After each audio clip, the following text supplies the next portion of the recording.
am here with Kaila Richardson, and I thought I would mix up this week's newsletter by testing some of the theories and modules we've been learning and talking about in the Women in Leadership course from the University of Tennessee, Knoxville, with someone outside of it. So I have known Kaila since undergrad. We met in a marketing class together and have been friends ever since, although she left me for Dallas, Texas, which I couldn't forgive her for eventually. But Kaila is now a senior manager of strategic projects and risk management at Aon. And she has a master's of integrated innovation for products and services from Carnegie Mellon. So I have to say, Kaila, you've always been a badass, but you now have the titles to prove it.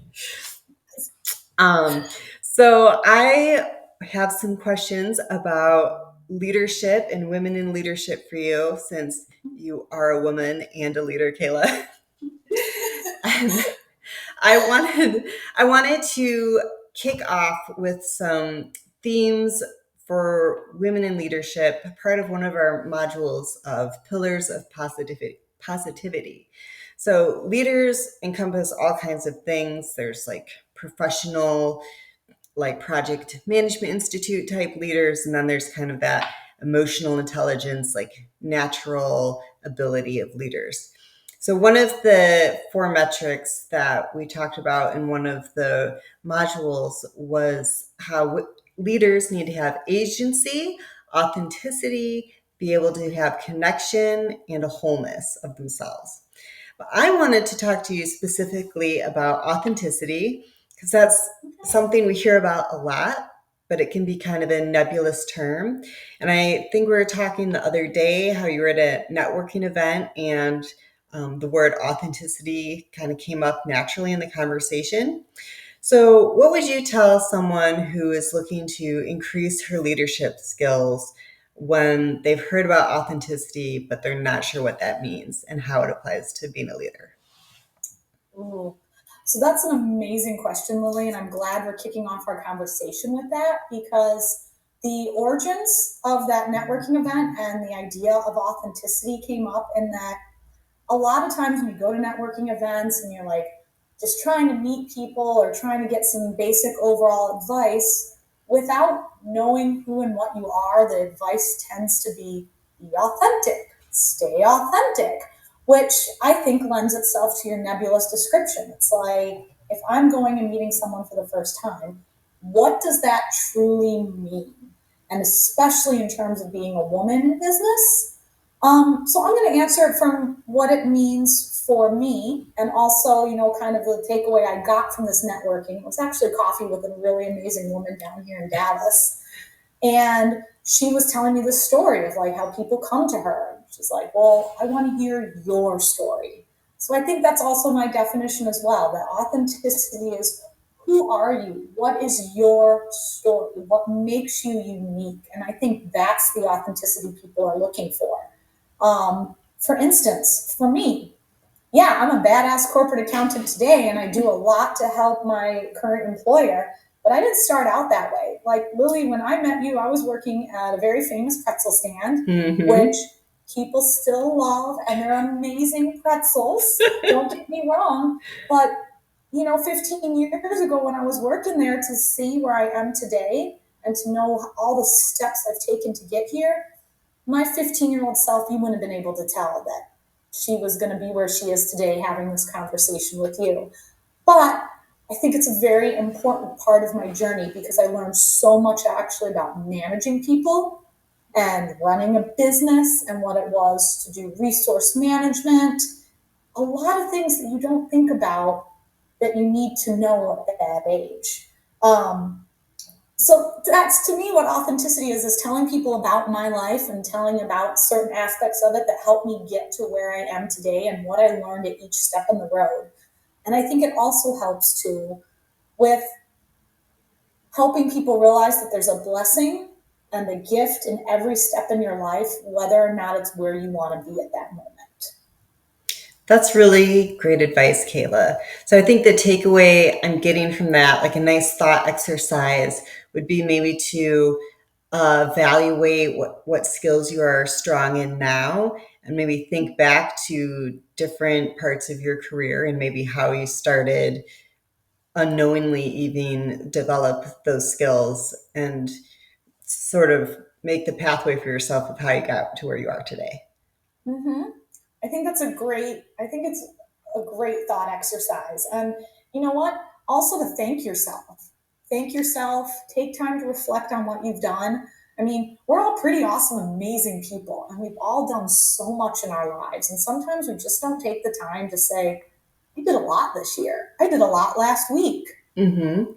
Definitely. I've been seeing that since we're recording this on July 2nd. A few people I've seen on LinkedIn are like recapping their last quarter of things they've done. And if I take a moment to think about it, it's like, all right, I did a few projects, but thinking within all the lessons learned within those have been good too. Yep. And also to take those well deserved breaks. You don't have to be hustling all the time.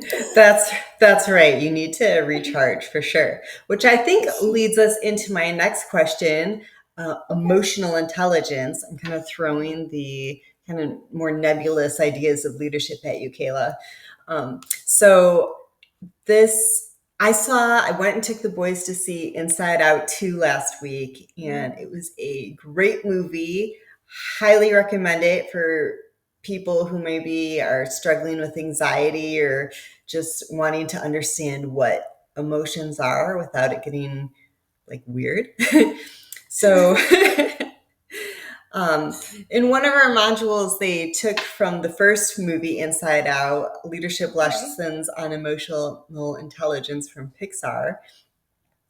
So emotions, I think, are kind of tied to mental health, and I'm guilty rolling my eyes at the term mental health sometimes, but they're the reality of work. You know, we're all human, and emotions come out at work, even if we try and keep a level head. You know, sometimes I turn off a video call and look. I've done the same thing. Yes. So some of the emotions that a leader needs to be aware of is that they exist. They're there for a reason. Leaders need to be able to balance out different people's emotions that they're feeling at that time. Like for projects taking longer than it should, you know, the team's probably frustrated. They're maybe even not working as much because they just feel overwhelmed. Like, how is a leader going to take that? Um, a leader needs to have empathy towards the team and what they're feeling without like taking it personally. And that's one of the things that I've had to grow in the most, is not take work personally, but still be able to understand what my clients or team is going through. So I wanted to ask you what you think the role of emotional intelligence is as a leadership skill. Well, I'm going to start off with I think it's a very important leadership skill because when you look at being a leader, that implies that you have people that you are responsible for. And I think as we've come to learn, especially in recent years, and Lily, you said it wonderfully too, we're all different and we're all dealing with different things on different days. And as a leader, you you have to know yourself and your team to a certain extent so you can maintain that adaptiveness, that flexibility. How are you going to get your job done? How are you going to get through your day-to-day responsibilities while balancing these needs and emotions that you might have? That being said, though, I do think emotional intelligence is not the only thing you need to be a leader. Mm-hmm. I have seen several trends where people tend to highlight that as the one and only thing that makes you a great leader. I Oh. also think you got to know your stuff. I think you got to be able to teach, and I think you got to be able to break it down in a way that everybody can understand. And when I say that, it's not easy. Like, I had this opinion, and then recently, a few years ago, I started managing teams and managing direct reports. And you go in, and your initial way to break down information or give it to someone is the way that you would receive it. And again, we're all different and we're all amazing humans. We're not all going to receive the information or perceive it in the same way. So it's so important. I love emotional intelligence. I love giving people space, the ability, well, giving people space to embrace those emotions and knows that's what makes us human and that's what makes us a member of a team.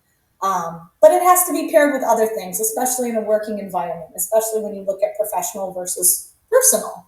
Um, like, for instance, some of the advice, and I've unfortunately fallen victim to this myself early in my career, is you want to build rapport and build some of those emotional things with your coworkers, with your manager, but you do have to be careful on what you share. You don't want to overshare. You definitely don't want to overshare. I've definitely fallen victim to That's that. true. Yep. And it doesn't lend itself to helping you in a professional environment. So it is a balancing act. So that might be a nebulous answer, Lily, but it's emotional and there's a lot going on with that. But in short, it's a super important skill to have. I know there's been a lot of amazing books written on the topic. If you're one of those people who needs to read more about it and the theory behind it, but I think on a day to day, just be a great human, and you'll slowly attract people into your orbit as you become more authentic. Yeah, I love it. You're hitting all the keywords. um, no, I think that's good advice, and it kind of leads into my next question. Like, what's the difference between when we are first starting out in our careers and growing into that leadership role? Because one of the things I want to hit on is you don't need the title of manager or executive or leader to be a leader. Part of that starts with recognizing, like what you said, what's oversharing versus what's helpful to bond with the team and create that cohesiveness. And so then I wanted to ask, how has your perception of what being a leader has changed, especially since you've started taking on direct reports? Oh my gosh. Well, we can go back to the famous pretzel stand. And also, like, Yes. I would like to credit, my dad in this instance because he learned a lot of leadership from the military. And that was a lot of my early education on being a leader. And actually, when you look at the way the military, has leadership, I mean, there are instances where this you are responsible for someone's life in a Mm-hmm. lot of cases. So, and I think a lot of those skills are very applicable in certain areas. But just to credit him, like as some of your early education starts, with your parents and their experiences. Um, and I mean, I remember being at the famous pretzel place and, being quote unquote a shift lead was my title. And that literally meant that I had to, count down the cash drawer and close out the register and settle the credit card machine at night to make sure we get paid. But, after you learn those tasks and that added responsibility, you then realize that you have to manage breaks and make sure that, in the case of food service, you might have someone who's under the age of 18 or at the age of Mm-hmm. 16. What are they allowed to do? You have to know the rules. I mean, primarily at this point, it was OSHA, and what were they allowed to do. um, but one of the things I do remember, is we had to do dishes every night, and I made it a personal goal that I would try and do dishes once or twice a month, depending on who I had in the store, because it was important to me that they see that I model that behavior, and that if I'm asking them to do something, I'm also willing to do it. So I think that was one of my first lessons in life, so to speak, with leadership, but also you might be managing a team for 2 or 3 hours, but these are not your direct reports. It is very much a, you know, team, whoever luck of the draw schedule Mm-hmm. versus where I've come to now in my leadership. I still believe in modeling by example. Um, and I mean, the example I can give this week is, we're coming up on a major holiday in the United States. And while we have one of the days off, unfortunately, in my line of work, we have to work the day after the holiday. And it happens sometimes. And I mean, as part of that, I am going out of town, but I'm going to take my laptop and I'm going to work remotely. so that I can be there for my team because they still have deliverables, and it is my responsibility to ensure that they get those deliverables done. But I actually met with my team this morning and I stressed to them, I said, while I am doing this is for the needs of our business right now, I was like, I want you to know that when you take PTO or when you plan a vacation, that you're able to shut your machine down and go and take care of yourself. So it was basically like a do as I say, not what I do. But I wanted to emphasize that to them because it's important to me that my team takes care of themselves. I do think there is some personal responsibility and ownership. But where I think the responsibility with me as a leader lies is giving them a space where they feel confident to come to me and say, hey, I want to be able to do this and, work through a plan so that the work continues to get done. Again, I love to express myself on answers, so you can cut me off at any time. No, I'm just going to keep letting you talk because this is great. Actually, I'll just come work for you, Kaila. You sound like a pretty awesome boss. See what I can get you. Yeah, wait, how much PTO am I getting actually? Is it just that one day? To be determined. It depends on your negotiation, Lily. Oh man, that's a topic for another day, girl. Awesome. Well, I want to wrap it up with leaving you kind of an open-ended question. If you have any leadership lessons that you would like to share with the Women in Leadership newsletter. I think big one, and maybe this goes back to your agency, I'm not sure. But I think the biggest thing I can leave you with is leadership is taking responsibility and taking ownership. And sometimes, and I think maybe we've seen in the past, that people have confused leadership with having to have a direct report or having to have a team to quote unquote lead. But I think you spoke a few minutes ago even that you can be a leader at any stage in your career. And in my opinion, that means taking ownership of where you are in life and what you can contribute and how you can add value. And sometimes being a leader, you're going to be the person on the team that knows their stuff, is the subject matter expert, and anybody can come to you and get a question answered. Other iterations of leadership for people are having that team, are leading people to greatness. And I think when you take that ownership and responsibility and, dare I say, you know your authenticity and what makes you special and authentic, that can come out in your leadership. So you don't need a direct report. You don't need a team. You just need to know your stuff and be you. Maybe that goes back to being nebulous again. That's great. We've gone full circle. I think we can wrap this up. Awesome. Yeah. I love that. Yeah. All right, Kaila, where can people find you? Where can people reach out if they want to talk more? Oh my gosh. Well, I'm on LinkedIn. I'm very active on there. I unfortunately don't have that fancy premium subscription yet. That's on my list to do for those of you who feel like you're underwhelmed or overwhelmed. I haven't resubscribed. So, super active on LinkedIn, trying to develop more content. Super happy to connect with anybody on there.